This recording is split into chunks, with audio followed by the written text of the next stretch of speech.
Hello दोस्तों, जय हिंद। मैं Nandlal Vishwakarma, Nandlal study research centre फिर से आपका स्वागत करता हूं। श्रीमान, जैसे कि आप सही जानते हैं, आज हम बात करने वाले बीएसएफ 10 में भर्ती परीक्षा 2022 में, ठीक है, जो एग्जाम होने वाले हैं, तो उसके अकॉर्डिंग जो पिछले वर्षों का जो पेपर था, यानी कि मैं प्रीवियस ईयर्स कह सकता हूं, तो प्रीवियस ईयर का जो पेपर था, वो क्या क्या प्रश्न पूछे गए थे, कहाँ कहाँ से पूछे गए थे, किस क्षेत्र में पूछे गए थे, क्योंकि आने वाले एग्जामिनेशन जब होगा 2022 में, तो हम अलर्ट रहें और उस क्षेत्र में जाके अपना तैयारी कर ले। तो यही इसमें से 25 क्वेश्चन हम आज समझने वाले हैं, जो कि जीके और जीएस रहेगा। आपको पता है सिलेबस क्या है? 25 क्वेश्चन जीके से आते हैं, 25 क्वेश्चन रीजनिंग और 25 क्वेश्चन मैथ और 25 क्वेश्चन हिंदी या इंग्लिश से क्वेश्चन आते हैं। टोटल 100 मार्क का होता है, 100 अंक का होता है, ठीक है। 100 प्रश्न रहते हैं, इसके निगेटिव मार्क 1/4 का आता है। लेकिन खैर, हम इसमें ये बात नहीं समझना, हमें ये बात समझना है कि जो कि आपको ठीक उसी में से 25 क्वेश्चन हम जीके जीएस में समझने हैं। आपको सिलेबस को मैं बता ही दिया। 100% ऐसी प्रश्न पूछे गए थे, किसमें? प्रीवियस ईयर में। चलिए पिछले वर्षों का हम पेपर समझते हैं, क्या क्या पूछा गया था भाई। चलिए यहाँ आप सबसे पहले हम देखने के लिए यहाँ हमने यहाँ पे नोट कर रखा है, तो नोट करने के हिसाब से पहले जूम कर लेते हैं। अब एक एक प्रश्न, इसका एक आंसर भी देखते जाएंगे, तो वीडियो लास्ट तक देखिएगा, काफी हेल्पफुल रहने वाला दोस्त। देखिएगा, मैंने यहाँ पे लिखा है बीएसएफ 10 में भर्ती परीक्षा पिछले वर्षों में पूछे गए प्रश्न। कौन कौन से प्रश्न थे? क्वेश्चन नंबर 1 की मैं बात करूँ तो भारतीय संविधान में किस भाग में चुनाव पर आर्टिकल कह सकते हैं या फिर अनुच्छेद है? देखिएगा, इसका राइट आंसर हो जाएगा आपका ऑप्शन नंबर ए, यानी कि भाग 15 में चुनाव का विवरण किया गया है। कौन सा आर्टिकल? आर्टिकल की बात की गई है, किसमें? भाग 15 में, ठीक है। चलिए, कुछ इसी प्रकार से कुछ ऐसे ये है। सेकंड नंबर की बात करो, किस युद्ध के बाद बाबर, यहाँ पे बाबर ने गाजी की उपाधि धारण की थी? देखिएगा दोस्त, काबुल हो गया, पानीपत हो गया, खानवा हो गया, घाघरा। इसका राइट आंसर होगा ऑप्शन नंबर सी। कौन सा? घाघरा का युद्ध में। घाघरा के युद्ध में बाबर ने गाजी की उपाधि धारण की थी। ऐसे ऐसे कुछ प्रश्न पूछे गए थे। देखिएगा, कुछ आगे बढ़ाते हैं, क्वेश्चन नंबर 3 की हम बात करते हैं। क्वेश्चन नंबर 3 ध्यान दीजिएगा, परमाणु का सिद्धांत किसने प्रतिपादित किया था? काफी सिंपल क्वेश्चन है। सिंपल क्वेश्चन, कुछ हार्ड क्वेश्चन, दोनों प्रकार के पूछे जाते हैं। इसका राइट आंसर मैंने यहाँ लिखा है ऑप्शन नंबर बी, यानी कि डाल्टन होगा। क्लियर हुआ दोस्त? देखिए क्वेश्चन नंबर 4 की मैं बात करूं, पृथ्वी को अचानक कांपने या थरथराने को क्या कहते हैं? ठीक है भाई, बहुत बढ़िया क्वेश्चन है। इसमें तो लगभग सभी को पता होना चाहिए। तड़ित संजावट कहते हैं, या चक्रवात, या हरिकेन, या फिर भूकंप। तो इसका right answer option number C यहाँ पे मैंने लिख भी रखा है। तो इसका right answer option number C, यानी कि भूकंप को कहते हैं। चलिए, अब यहाँ पे क्वेश्चन नंबर हम 5 को भी यहीं देख लेते हैं। क्वेश्चन नंबर 5 ये कह रहा है, भारत में किस देश के कानून से ऊपर माना जाता है? किस देश के कानून से ऊपर माना जाता है, मतलब कौन सा ऐसा आदमी है जो कानून से ऊपर माना जाता है? देखिएगा, भारत के राष्ट्रपति है, कि भारत के प्रधानमंत्री है, कि इसमें से कोई नहीं है, या फिर भारत के कोई धनी व्यक्ति है? ठीक है, तो इसमें दोस्त ध्यान दीजिएगा, इसमें से राष्ट्र, ये वाला ऑप्शन नंबर डी आंसर होगा, यानी कि उत्तर कौन सा? विकल्प कोई नहीं। यानी कि कितना वो कोई बड़ा आदमी हो जाए, वो कानून से ऊपर नहीं होता है। इसमें क्वेश्चन सिंपल यही कह रहा है। क्लियर हुआ दोस्त? चलिए, ये तो रहा कुछ अपना इंपोर्टेंट क्वेश्चन। अब हम यहाँ पे कुछ, यहाँ नीचे क्वेश्चन नंबर 6 की हम बात कर लेते हैं। देखिएगा, क्वेश्चन नंबर 6 भी इंपोर्टेंट है, और इंपोर्टेंट का ऐसा प्रीवियस ईयर से अगर एक क्वेश्चन में पूछा हुआ है, तो इसके अकॉर्डिंग आप अनुमान लगा सकते हैं कि कहाँ कहाँ क्षेत्र से पूछा जाए। आपको संविधान के 1-2 क्वेश्चन देखने को मिल गए, और भी आगे देख लेते हैं, जीके जीएस से भी रहेंगे। तो देखिएगा, गुजरात राज्य में पहली बार जजिया कर की यहाँ बात कर गई है, ठीक है, यानी कि हिस्ट्री से क्वेश्चन उठा रखा है भाई।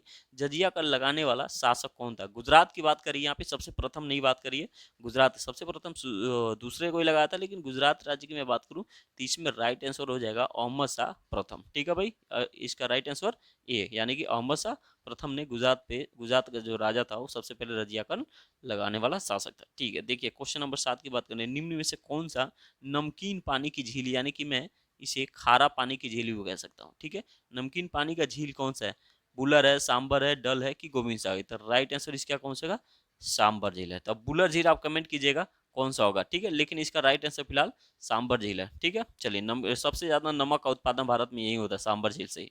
चलिए, कुछ अब क्वेश्चन नंबर 9 9 की बात करते हैं। यहाँ से धीरे धीरे एक एक करके समझते जाएंगे। 7 तक देख लिए। देखिए क्वेश्चन नंबर 8 यहाँ पे क्या पूछा गया? हाथी भारत की किस राजनीतिक दल का चिन्ह है? बड़ी सिंपल क्वेश्चन पूछा जाता है यार। देखो, एक ऐसे ऐसे क्वेश्चन देख लो तो बहुत खुश हो जाते होंगे कैंडिडेट, ठीक है, लेकिन कुछ क्वेश्चन हार्ड हो जाते हैं, तो इसमें दिक्कत आती है। तो मतलब स्लो को और हार्ड दोनों को लेके चलना है। देखिएगा, हाथी भारत की किन राजनीतिक दल का चिन्ह है? देखिएगा, इसमें राइट आंसर हो जाएगा ऑप्शन नंबर सी, बहुजन समाज पार्टी, यानी कि हम बीएसपी बोल सकते हैं, बहुजन समाज पार्टी। ठीक है, चलिए क्वेश्चन नंबर 9 की बात करें, जोजिला दर्रा किस पहाड़ी के क्षेत्र में स्थित है? बहुत बढ़िया क्वेश्चन। इसका राइट आंसर देखिए, लद्दाख होगा, तस्के जस्कर होगा, पूर्वी कारक होगा, धौलागिरी। इसका राइट आंसर ऑप्शन नंबर ये जस्कर श्रेणी में जोजिला दर्रा स्थित है। क्लियर हुआ? चलिए, यहाँ पे क्वेश्चन इस प्रकार से भी देखने गए थे, आप रिसेंटली का न पूछ के पुराना वर्ष भी पूछ लिया गया था। देखिए क्वेश्चन नंबर 10 ये कह रहा है, मिस वर्ल्ड 1997 का खिताब किसने जीता था? बहुत बढ़िया क्वेश्चन पूछा था। रीता फारिया थी कि तारा एने फाउंडेस थी कि अमीन कि डायना हेडन थी? इसका राइट आंसर कौन सा? ऑप्शन नंबर बी, कौन सा? Diana Hayden. ठीक, कौन सा? 1997 में। ठीक है, चलिए क्वेश्चन नंबर 11 की बात करते हैं। 11 में क्या था, मंगल ग्रह के वातावरण में सबसे अधिक क्या पाया जाता है? अमोनिया है कि ऑक्सीजन है कि हाइड्रोजन है कि कार्बन डाइऑक्साइड गैस? तो इसका राइट आंसर हो जाए ऑप्शन नंबर डी, कौन सा? Carbon dioxide gas. चलिए यहाँ पे क्वेश्चन नंबर 12 देखिएगा, इंपोर्टेंट क्वेश्चन है। अशोक के शिलालेखों में किस लिपि का सबसे अच्छा उदाहरण प्रस्तुत किया गया है? बहुत बढ़िया क्वेश्चन। ग्रंथ है ब्राह्मी लिपि, कदम्बा, शारदा, उत्तर। राइट आंसर आपका होगा ब्राह्मी लिपि में, यानी ब्राह्मी लिपि में सबसे ज्यादा शिलालेखों का अनावरण किया गया है अच्छी तरीके से। ठीक है भाई, चलिए क्वेश्चन नंबर यहीं से इसको भी देख लेते हैं। ये क्वेश्चन अपना क्या रहेगा, ये लोक क्वेश्चन हम देखिएगा, लोक सभा, इसको थोड़ा ऊपर करते हैं, हाँ ठीक है। लोकसभा के पहले स्पीकर कौन थे? बहुत बढ़िया, सबसे पहले की बात करिए तो इसका राइट आंसर हो जाएगा option number A, GB Mavalkar. ठीक है भाई दोस्त, चलिए जीबी मावलकर। अब हम बात कर रहे हैं, थोड़ा क्वेश्चन नंबर आगे बढ़ाते हैं।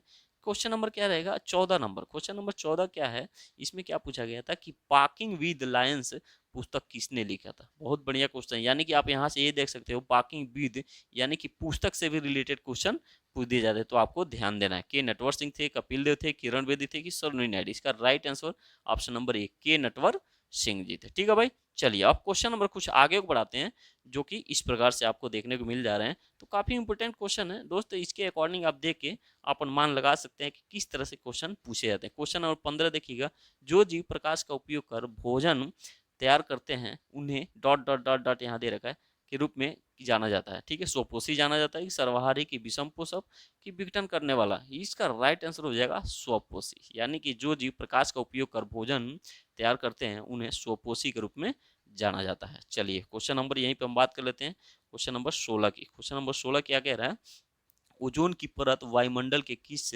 परत में होती है? सिंपल क्वेश्चन है, आपको अच्छी तरह पता होना चाहिए। देखिए इसका राइट आंसर हो जाएगा स्ट्रेटोस्फियर, यानी कि स्ट्रेटोस्फियर में ओजोन की परत वायुमंडल की इस परत में, वायुमंडल की परत में होती है। चलिए क्वेश्चन को आगे बढ़ाते हैं, आप देखते जाइएगा दोस्त, काफी इंपोर्टेंट रहेगा, जो कि हेल्पफुल भी रहेगा आगे वाले आने वाले बीएसएफ टेनमेंट के एग्जामिनेशन में। देखिए क्वेश्चन नंबर 17 हम देख लें, यहाँ पे देखा किस विटामिन के कमी के कारण रतौंधी रोग होती है? बहुत बढ़िया, विटामिन के है कि बी1 है कि विटामिन सी है कि विटामिन ए1 है? तो इसका क्वेश्चन राइट आंसर देख लीजिएगा, इसका राइट आंसर आपका हो जाएगा विटामिन डी, यानी ए नहीं, विटामिन ए, विटामिन ए। ठीक है, विटामिन ए से आपको पता है कौन सा, ये हो जाएगा रतौंधी रोग होगा। ठीक है भाई, इसका राइट आंसर डी हो जाएगा। चलिए यहाँ पे क्वेश्चन नंबर एक और देख लेते हैं, यहाँ पे 18 की बात कर ले, मुंडा, यहाँ लिखा है मुंडा, मुंडा डॉट डॉट डॉट की लोक नृत्य किसकी? यहाँ लोक नृत्य की बात की है, शास्त्रीय नृत्य की नहीं बात की है। शास्त्रीय नृत्य आपको पता है कितना है, 8 शास्त्रीय नृत्य है। ठीक है भाई, वो 8 शास्त्रीय नृत्य आपको कमेंट में कर देना है। ठीक है, कौन कौन सा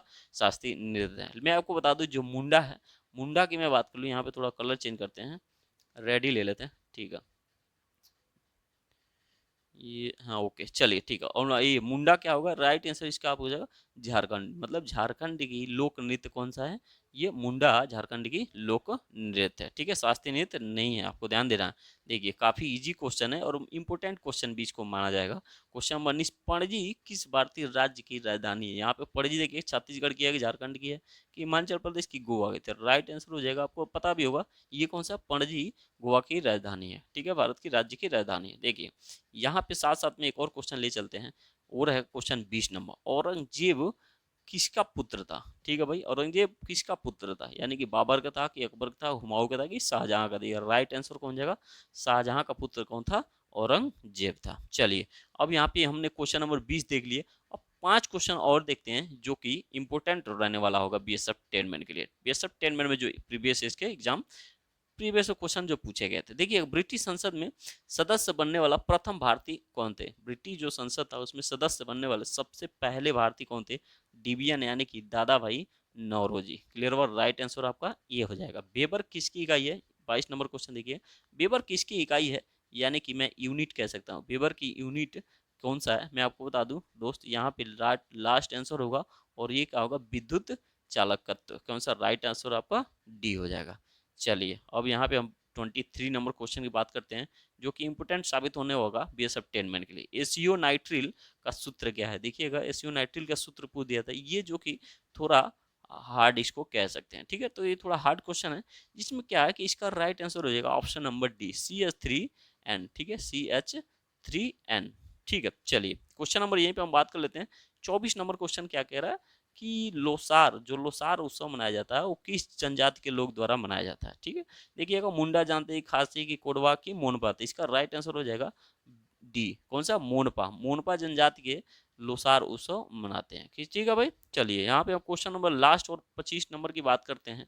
यहाँ 25 नंबर क्या कह रहा है कि घनानंद के समय, घनानंद को हराकर मौर्य साम्राज्य की स्थापना किसने की थी। बिंदुसार किए थे, कि कुणाल किए थे, कि चंद्रगुप्त किए थे, कि अशोक किए थे, या फिर विष्णुगुप्त, चाणक्य, कौटिल्य किए थे, ठीक है। इसका राइट आंसर हो जाएगा option number C, Chandragupta Maurya, ठीक है, चंद्रगुप्त मौर्य। तो इसका राइट आंसर कौन सा हो जाएगा, ऑप्शन नंबर सी। तो दोस्त इस प्रकार के कुछ अपना इंपोर्टेंट क्वेश्चन हम लोग देख लिए, जो कि इंपोर्टेंट रहने वाला इंपोर्टेंट अपना क्वेश्चन पूछे गए थे किसमें, वो अपना बीएसएफ ट्रेडमैन में, ठीक है भाई दोस्त। तो ये प्रीवियस ईयर्स का क्वेश्चन हम लोग देख लिए। तो बाकी आपको कोई भी कमेंट हो, कोई कमेंट हो, कुछ भी कमेंट हो, आप आराम से कमेंट कर सकते हो। बाकी हमने ये 25 क्वेश्चन जीके जीएस का बताया, अगर आप कमेंट करोगे तो 25 क्वेश्चन मैथ का भी बता सकते हैं, ठीक है भैया। जो 25 क्वेश्चन रीजनिंग से क्वेश्चन पूछे गए तो उसका भी हम बता सकते हैं एक वीडियो बना के। तो वीडियो अच्छा लगा तो लाइक सब्सक्राइब जरूर कीजिएगा। जय हिंद, वंदे मातरम।